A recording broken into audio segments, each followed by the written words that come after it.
Hapo tumemsikia kwa uzuri kabisa. Yeah, kabisa tumemsikia vizuri na I think Zaka ni mmoja kati ya wasemaji ambao wanapenda sana kuplay smart wakati wanazungumza na media. Naam, kabisa. Anapenda sana ile hata kama ameshinda. Sijui kwa nini pindi kujiachia. Wakati industry ya wasemaji nchini ni kama inataka hivyo. Ukipata ushindi mkaange kweli mwenzangu. Ngota ni hivyo hapa.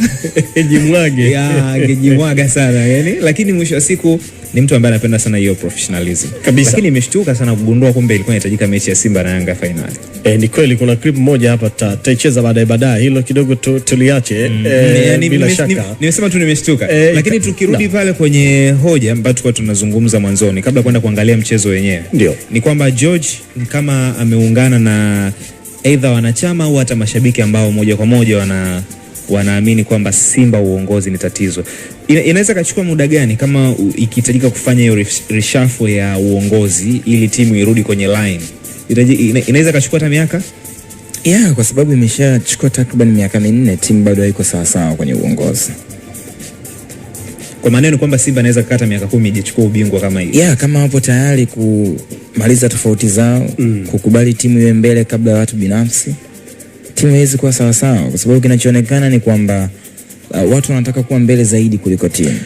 Unajua tunapozungumzia changamoto ya viongozi ama viongozi wana matatizo ni ule mgawanyiko wa kimitazamo. Wewe ulikuwepo kwenye nafasi, umeondoka, aliyepo unamfanyia figisu ili afeli. Hiyo ndio changamoto ambayo inaikuta Simba. Yani mtu yuko radhi kuiunga timu nyingine, kuipa msaada wa namna yoyote. Unamaanisha nini? Na kuchora ramani zote. Sasa hiyo hamwezi kufanikiwa. Taja, yani timu gani ambayo kuna mtu ameichorea ramani? Mimi si nimewahi kusema Simba hapa bwana. Simba wenyewe wanang'atana. Viongozi mna mipango ya ndani. Yani kifupi kuna viongozi wa Simba ambao wanaifanyia ambao wapo nje ya mfumo. Wafanya si nini? Wanaifanyia favor Yanga kwa sababu Yanga ndo ambao ni washindani wakubwa wa Simba. Wako ndani pale. Wako nje. Walitemwa. Lakini pia kiza. Kwa hiyo hicho kitu sio kitu kizuri. Na mwisho wa siku watu watalaumiana kila kukicha. Hivi sasa upo Magori pale, mwenyekiti wa bodi ya kurugenzi atatopewa lawama, atangatuka, alikuwepo try again. Amenga yuko pembeni hivi sasa, Mangungu huyo kila kukicha. Sasa mwisho wa siku lazima watu wawe kitu kimoja. Cha kwanza lazima watu wamalize tofauti zao. Ukimuuliza kiongozi kwa mfano kama Mangungu hivi sasa anakuambia si hatuna tofauti. Lakini ukikaa pembeni huku na baadhi ya wanachama wanakuambia viongozi wenyewe kwenyewe wapendani. Hiyo ni hatari baba. Ashrafu malizia George afuto. Yeah, mfano angalia taswira ya Simba kwa msimu uliomalizika. Maneno yalikuwa mengi kwamba okay, tumeanza upya, tunaijenga timu yetu kwa ajili ya kuwa timu ya ushindani zaidi. Na katika ujenzi wao kuna sehemu kubwa ambayo haifanikiwa.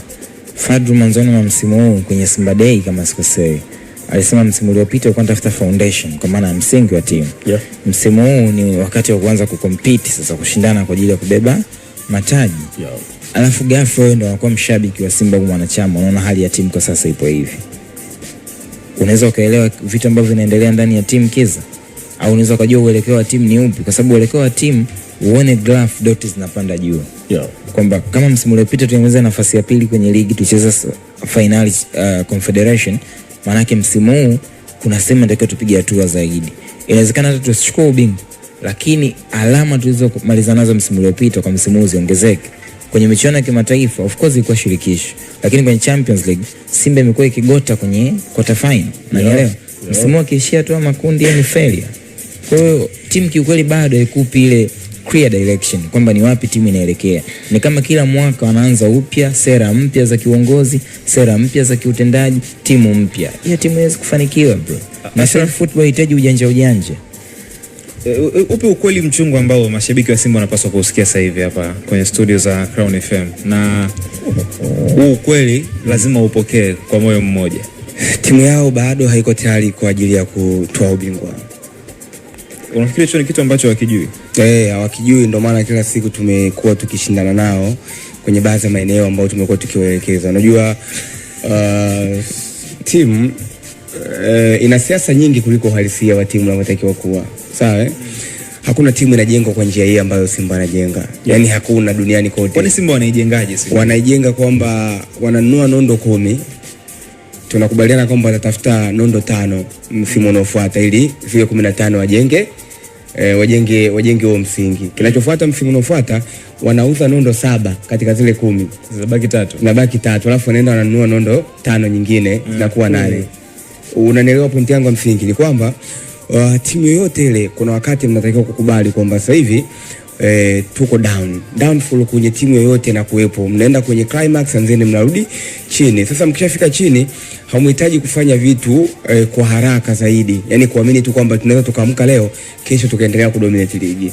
Mnatakiwa msome kwanza opponent wenu ambao mnakompete nao kwenye ligi, udhaifu wao uko wapi na ubora wao uko wapi, lakini nyinyi mnataka kujenga timu ya namna gani? Sawa, angalia Simba, Magunga alikuwa anazungumza kuhusiana na namna ambavyo walikubali kuanza project kwa kumkabidhi Fadlu Davies kwamba okay, sisi tuko tayari na wewe. Hapo washapita kina Benchika, Robertinho, na kwa nini walikuwa na fail? Kwa sababu walikuwa wana yani ukuta ushabomoka tayari.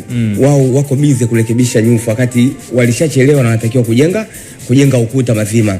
Walichokuwa nakifanya badala ya kumleta kocha ambaye ni wa project kwa muda mrefu kwamba sikiliza, wewe hatukudai makombe kwa huu msimu au kwa hii misimu miwili, tuko tayari kwamba wewe tengeneza timu, tutakuwa wavumilivu katika kipindi hiki kwa sababu hatuwezi kukompiti na Yanga currently, wao wako bora na washajiimarisha tayari na wao ndo washindani wetu wakubwa.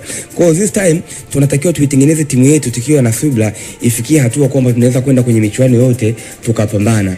Kwa hiyo wamepita makocha wengi hivi karibuni. Kwa Fadlu wakasema no, tunahitaji kuanza kujenga timu. Sawa Nini kilitokea? Watu hawakuzingatia kwamba Fadlu anataka kutupa ubingwa kwenye huo msimu. Ingawa kulikuwa na possibility kubwa kadri siku zinavyozidi kwenda kuona kwamba Fadlu anaweza akashinda ubingwa, na tumeona ni mpaka mechi ya mwisho ndio iliamua nani kwenda bingwa. Wakafika mpaka finali. Kwa sababu gani? Kocha kuwa na pressure. Waliamini kwamba kocha anafanyaje? Anaitengeneza timu. Na kwa sababu kauli ilishatoa ishara kwamba msimu huu tunatengeneza timu. Unaelewa? Kwa hiyo vyovyote vile mnatakiwa kukubaliana na matokeo kwa sababu ndio mnafanya huo ujenzi. Baada ya kutamatika msimu, maana yake mnazungumza viongozi na kocha. Kocha anawaambieni tulipofikia hapa tunahitaji wachezaji fulani, wachezaji wa aina fulani ili kuweza kutuvusha hapa na kwenda kuwin hizo titles ambazo mnaamini. Ule ulikuwa ni msimu wake wa kwanza na ameperform kwa kiwango kile. Tunafanyaje sasa hivi? Hebu tumpe kocha kile anachostahili. Kuna kipindi Fadlu alikuwa analalamika kuhusiana na kutokupata wachezaji ambao yeye anawataka. Unaelewa? Yani yeye anawataka wachezaji A, Simba anamletea B. Sawa? Wakati huo mna demand yeye kwamba aende akashinda hayo mataji. Akalalamika kwamba alikuwa anahitaji X factor na nini. Ni kweli. The end of the day, kwa nini alikuwa anahitaji X factor? Kwa sababu alikuwa anajua kwamba kwenye msimu uliopita kuna mazingira mimi nilifeli kuchukua ubingwa kwa sababu nilikosa wachezaji wa namna hiyo. Unaelewa? Unajua gap la ushindani msimu uliopita kati ya Simba na Yanga halikuwa kubwa Ni sahihi kabisa. Ndio maana mnaona kwamba mechi ya ubingwa ilikuja kuamuliwa mwishoni. Means kwamba kuna baadhi ya mechi Simba wange pull up tungekuwa tunazungumza vitu vingine. Unaelewa? Lakini kwa sababu walikuwa wanakosa wachezaji wa namna hiyo ambao wanaweza kuamua mechi wao wenyewe ikapelekea shida. Okay, wakaachana wachezaji takriban 10 na mimi nilikuwa na hoja juzi tu hapa. Sawa. Kwamba kwenye eneo la midfield Simba waliachana na Mavambo, waliachana na Ngoma. Si ndio? Au ndio walikuwa wanacheza mara nyingi pamoja na Kagoma. Replacement yao ni sahihi, yani wamekuja wachezaji bora kuliko wale waliotoka. Katoka Shabalala, katoka Valentin Noma. Replacement yake ya Mligo peke yake inatosha? Sijui unaelewa? Jibu ni bado, yani hawatoshi. Sijui unaelewa? Kwa hiyo hii timu pia unakuja kugundua kwamba inatakiwa kujengwa. Sasa katika kujenga pia mnataka kurashi vitu kwa haraka.